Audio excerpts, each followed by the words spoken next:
Good evening, everyone. Time for episode 4 of the Drums of Doom, part 2 of the Duaredheim Staff Saga, by me. Starting on page 39 with the chapter entitled A Fistful of Dung.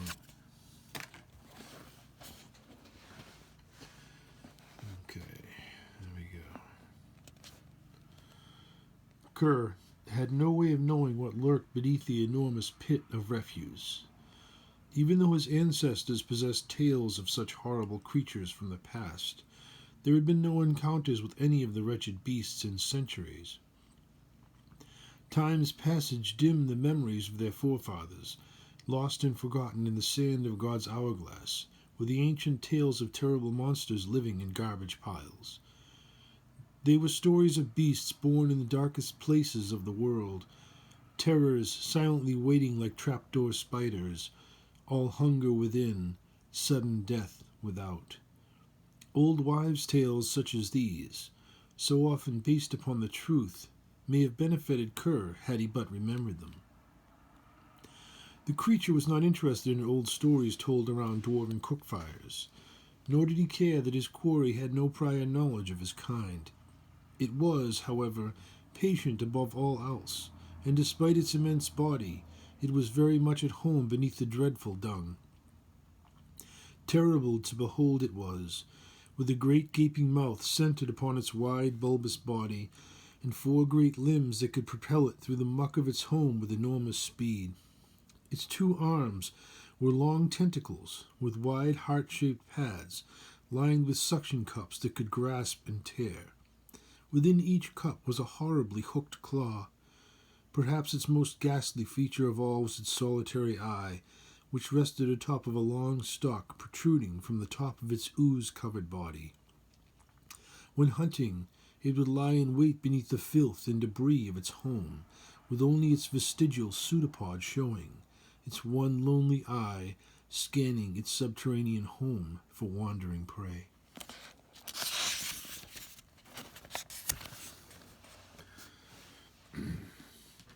If Kerr had remembered his grandfather's tales, he might have noticed the strange stalk standing above the mud, but he hadn't remembered, at least not until the animal struck. It was a cunning hunter, choosing its victims carefully, even methodically. Erupting from the muck with the speed of a charging lion, the beast attacked, its frenzied movements slinging clumps of foul-smelling septic all about its bloated body. Using its whip-like tentacles, it lashed out to grasp the nearest prey. Catching Dartin and Leander, it hoisted and threw them. Up and up they flew, only to land in the middle of the mire. Thick it was, but not thick enough to stand upon, nor was it thin enough to swim through, and they both sank helplessly into its wretched embrace. They found neither foot nor handhold, for the mud proved too deep. Sinking neck height, they reached some kind of miraculous equilibrium, for they sank no further.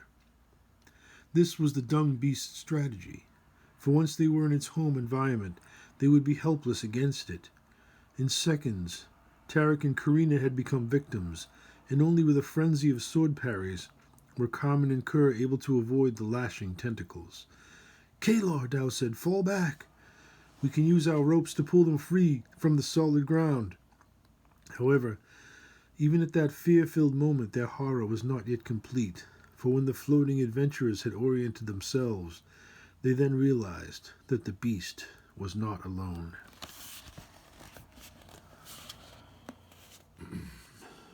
Never had I imagined One-Eye Jacks. Never had I imagined that such a creature could exist, Kalor said. In a few short seconds, it left us divided and terribly vulnerable. How could you possibly have escaped from it? The beast was incredibly strong, and its breath reeked of death. Its maw was filled with thousands of shark-like teeth, large enough to swallow a man whole. On land, we prepared for battle, but those of us floating in the muck were almost helpless, unable to swim through it or walk out of it. It must have been quite a shock, Sonia said, to have faced such a thing so soon after your journey began. I'll tell you all about it soon, Kalo said. But first, I have something to show you. Reaching into the pocket of my coat, I withdrew a large, dog-eared book bound in red leather. Placing it reverently upon the table, I placed my right hand on it in honor of the man who wrote it. What's that, Kalor? It is a very special diary. The edges are burned, Polly noticed. Was it in a fire? I found it beneath the charred remains of a Dragonian soldier at the Battle of the Northern Plains in the year 2033. He was burned, Eric said worriedly. He was incinerated by the breath of an ancient worm. How is it that his diary survived? He died fighting the dragon, his body held fast beneath its raptor's claws, repeatedly plunging his sword into its foreleg until its fire took him. His body and clothes were reduced to ashes, as were all his belongings except one, this diary. What does this have to do with your story? Sonia asked. It has everything to do with it. His diary tells much of what Vlad and his followers were doing while we fought our way through the secret way. Who was he? Eric asked. This Dragonian soldier. His name was Olak Tempestus, and this is his story. I opened the diary's cover reverently. Carefully turning a few pages, I passed Olak's most private and personal secrets until I came to the part that dealt with our tale, and it was there that I began my story anew. Author's note. There are two ways to read this work, and either way is entirely dependent on the personality of the reader. The first way is to read on, and that is indeed how I designed the story. However, I would humbly urge you to do so only after carefully considering the following. The next part is entitled The Chronicles of Olak Tempestus. It describes in detail the actions and plans of Vlad's revolutionaries, from the time when Carmen led her party into the secret way until they became prisoners of war. The brave reader will have to endure a departure from the heroic Furman of over 100 pages. The reward will come in the form of a much broader picture of the events taking place. The second way to enjoy this work is to skip ahead to the chapter entitled A Fistful of Dung, where one can immediately return to the party's terrible struggle against the monster. The actions of their enemies will remain a greater mystery until near the end, and then one might later return to Olak's chronicles to enjoy his story. I do, however, recommend that one chooses the first path and reads on, but it will take courage. Oh, so much courage. And that's how we'll do it, the way I had intended. We'll just continue on. Christoff. Deep in the bowels of Dracon Muir-Falor, through the twisting, pitch-dark passageways and crooked caverns, one could arrive at the eerie laboratory of Vlad's first lieutenant if one knew the way.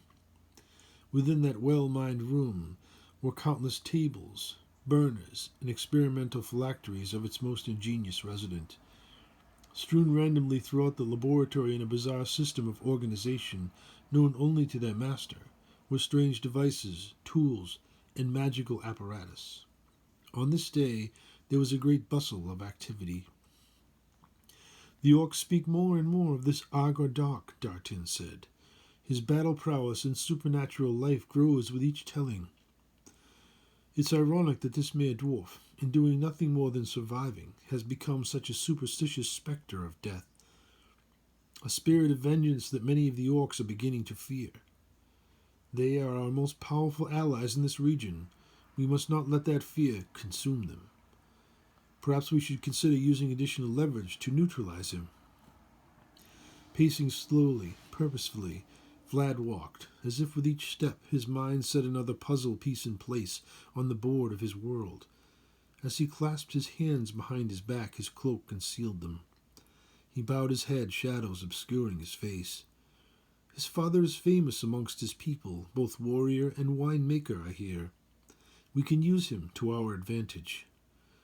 It will take stealth and subtlety to get him out from under his rock.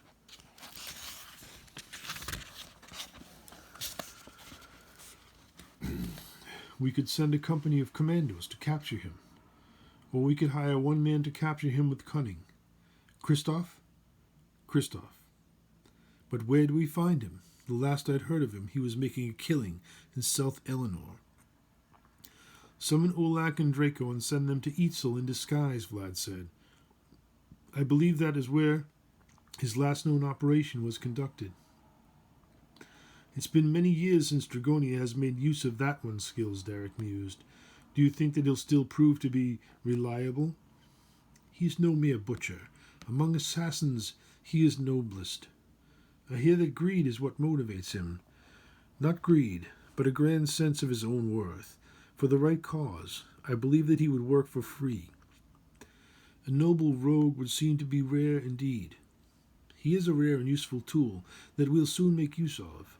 With Moldrin's capture, the mountain dwarves will be greatly weakened, and his son will be forced to yield to save his father. I'll inform Olak and Draco. Pay Christoff whatever he requires. Consult me only if his request is unusual. Will there be anything else, Commander? I may be gone for a few days. Monitor the progress of the party and continue to train the Legion. A nod from Derek and Vlad was gone. Vanished. A nod from Derek, and Vlad was gone. Vanished through the mirror's portal. Olak Tempestus, Derek thought. He seems a strange choice for this mission. I would have expected Draco, but not Olak. Chosen for his loyalty, no doubt, and his other qualities as well, I am sure. The more that Derek thought about it, the more Olak seemed to be a perfect choice for so hazardous of a mission. In the academy, he was one of the finest young swordsmen ever to graduate. Thin, yet muscular, he was slightly tall and physically well balanced. His peers said that he walked like water, as if his body was in perfect harmony, one part to the next. His features were lean, but not gaunt, with a friendly face that he tried to conceal beneath a soldier's air. He was so in tune with himself, he assumed that the strengths that he had developed through years of martial training were the norm rather than the exception. He was strangely unaware of the fact of his own deadliness. It was a naive trait that Vlad found amusing. Indeed, he had said so upon several occasions. These traits were among the many that made him an excellent and capable lieutenant. Olak could lead if need be, but he found greater reward in the perfection of his actions. His hair was long, even for the dark Elfar, jet black and worn tightly braided. His hair was itself a weapon, and when in battle, he would tie blades to its end in order to whip and lacerate his opponents. However, he was, above all things, honorable, and he would never use such techniques against an enemy that he respected. This was why Vlad had chosen the blade master Olak. Vlad's second choice was far less of a surprise. Draco Pertinax, a master of espionage and political intrigue.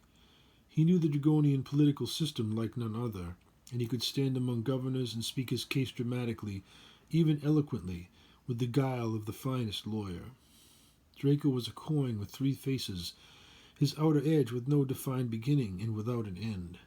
While Olak's face was easy to trust, Draco's was powerfully handsome, and his powers of seduction often aided him in his political endeavors. His hair was blonde, the result of an Academy science experiment gone awry. It was a most unusual color for a dark Elfar, and the green eyes of his surface birth made him very strange indeed. Thick of build and of medium height, he could easily pass for human with the application of a simple disguise. This made him the perfect tool for spying among the people of Verminor.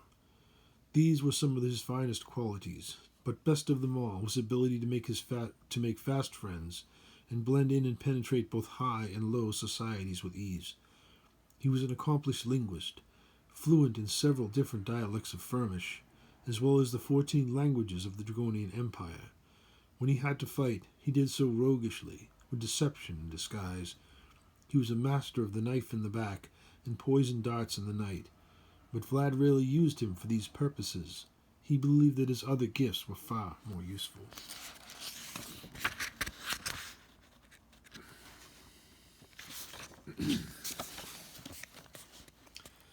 Very well, Derek thought. Draco and Olak it is. It was then that he pulled a small spider-leg mirror from his desk drawer. A swift manipulation of its legs revealed Olak. Campaigning to the north, he was commanding the final subjugation of the barbarian tribes. It didn't take him long to realize that he was being watched from within the confines of his winter cloak. "Hello, Derek. It's been quite some time." "How fares the campaign?" "Very well," he said. "The tribes are strong, but their resolve is weakening. 2 or 3 more weeks under siege, and their final chieftain should yield. They are prideful, but they don't wish to see the ultimate destruction of their people. It's a shame that they wouldn't join us from the beginning. They are an honorable people. They grant their allegiance to no nation other than the 4 winds. They consider themselves neither firmen nor members of any other nation than what they call the people. It's such a primitive way of thinking, yet so pure. Sometimes I envy them, Derek. Blasphemy. Of course, but are we so different? We are Drakkar, men of the Empire, but we are first loyal to Vlad. And may no others ever know. Grunik, Olak said to his Red Orcan general, send in the 2nd rank. Lead your Goro into the village. Kill only those warriors who resist. How fares your 2nd battalion? They are finally learning to fight as a team. In a month or 2, they'll be ready to meet any Firmish army. They will have to finish the campaign without you. What do you mean? Vlad has summoned you.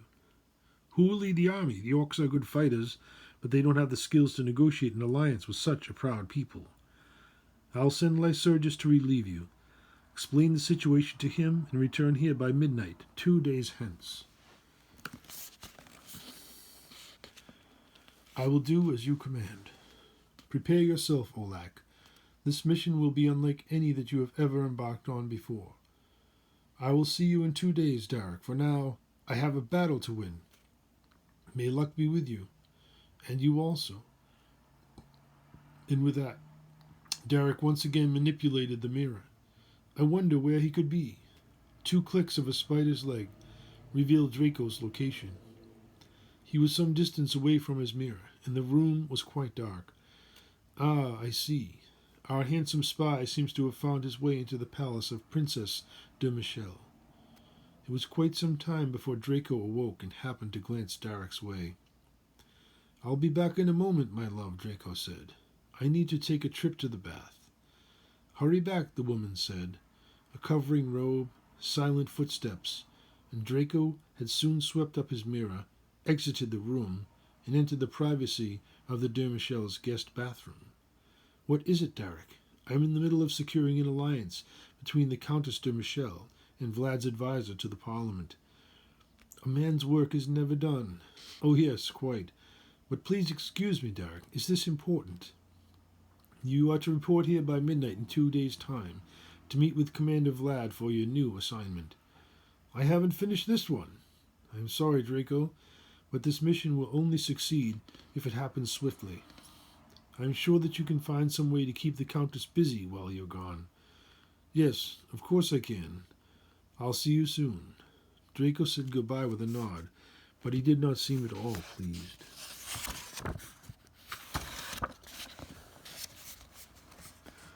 The secret meeting. Well before midnight of the appointed day, the chiming sound of tiny silver bells alerted Derek to the coming arrivals of his guests. Draco and Olak stepped through the dimensional portal of his spider mirror, mere seconds apart. They were dressed simply for travel, their weapons either hidden or packed away. Their eyes were full of questions. Soon, Derek said, all of your concerns will be answered. Your previous missions, although important, must take a second seat to this one. The barbarian horde was mere hours from capitulating, Olak said. Lycurgus is stealing my victory. Don't worry, Vlad knows that the victory was yours. The Princess de Michel is mine, Draco said, in both heart and soul. We can count on her influence in the coming elections. That's tremendous. What great news! Just then the bells rang again, and their commander stepped through the portal. Good to see you all, Vlad said. I'm glad that you could come. Commander, at ease. Please let us dispense with the formalities while we are here. Our personal alliances are secret and well known to all of us who are here. The coming mission is invaluable to our rise to power. How can we be of service? Your mission will be exceptionally hazardous, and secrecy is of the utmost importance. You will both journey to the famished city of Linnea. Once there, you will seek out the professional services of the assassin known only as Christoff. Once you recruit him, you will all return to Safe Haven, and from there you will continue on to the kingdom of Lord Min and the mountain dwarves. Christoff's challenge will be to capture the patriarch of the Kegporter clan, Moldrin, and deliver him here alive and unharmed. We'll need several companies of Drakar Noir in order to seize him by force, Olak reasoned. This mission may seem strange, even foolish for a small team of agents, but let me assure you that Christoff is indeed the man for the job. Execute the mission with maximum stealth and minimum casualties. I don't want the dwarves to know who is responsible for Moldrin's capture. As you wish, Commander. I will tell you both this much, that Moldrin will help us to achieve victory over Lord Cherrick and the forces of Safe Haven. With the Kegporters leaderless, Lord Min's dwarves will be slow to mobilize against us, and his son neutralized. I could just have him killed, but he must die in a public spectacle, so that the orcs will finally be rid of their ghost. I trust your reasoning, Commander, Olak said. You have always led us well, and always to victory. Even if that were not so, I would still follow you until the end. And I as well, Draco agreed. I am honored to have such men at my table, Vlad said with a humble bow. I'm sure that you'll perform your tasks well. Derek has your detailed instructions. Carry on. For the might of Dragonia, they said. For the might of Dragonia, Vlad answered before leaving through the front door. I have acquired excellent forgeries that should help us to prove your identities, Derek said. You will be disguised as sons of the Baron Mournbend, the chief nobleman of a small community several hundred miles north of the city. These should work, Draco commented, unless we meet someone from that region. I've included a map of the surrounding countryside and a goodly sum of the local currency to aid you in your journey.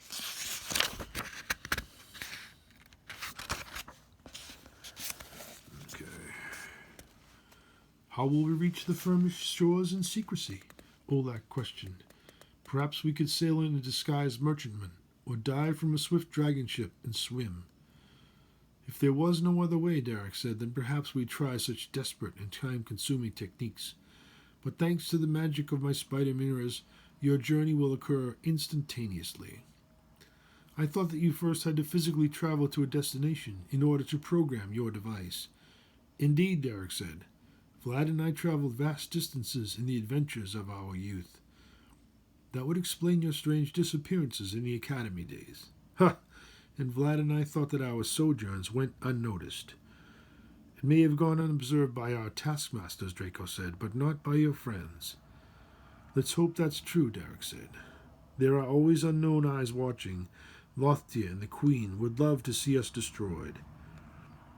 Lothia's ways served our people well in exile, Olak said, but her absolute ways can only keep us from regaining our ultimate freedom. We have a right to walk where we will, Draco said, be it in daylight or darkness.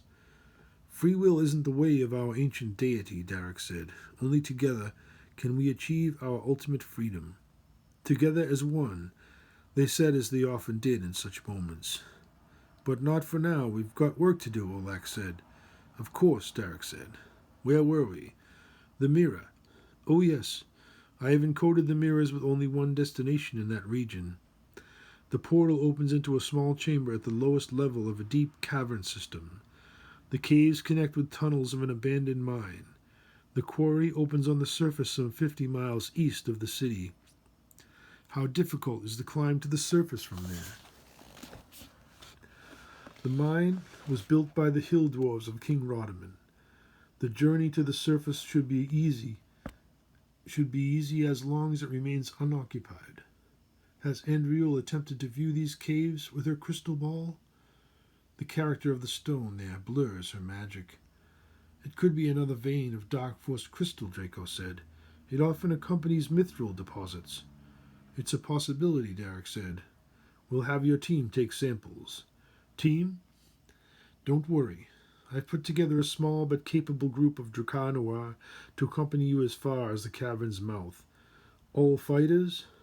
They're a mixed team of recent graduates. They're young but well trained, and there's a capable warrior mage and healer among them. I hope your map is detailed, Draco said. I'd hate to rely solely on Christoff for directions. I'll see to it that you receive the most detailed maps available. Anything else that you might need should be easy to procure here in the pyramid. We'll need a good disguise for Olak. I have donated a special device from my own treasures. I found a necklace among the treasures of a basilisk's hoard. The device is a very rare amulet. Its magic is capable of altering the wearer's appearance. One can disguise himself or herself as human, elven, dwarven, or half-elven. I've often said that Olak's physique is unique, Draco said. Perhaps a Hellfire disguise would be best. That's my thinking as well, Derek said. Just remember that the illusion will disappear the moment that the amulet is removed. Placing the device around Olak's neck produced a remarkable transformation. His skin color paled, his ears shortened, and his eyes changed to ocean blue. Amazing, Olak said, but I've got a feeling that this wouldn't be the best thing to wear around the pyramid. On the contrary, Draco chided, I think that the orcs would love you. And that's where we'll end episode 4 on page 52, top of. That's where we'll begin again, episode 5. Thank you for listening. Hope you enjoyed it. And as always, read The Curse Rage, The Drums of Doom, Part 2 of the Duaredheim Staff Saga by me. And have a great night.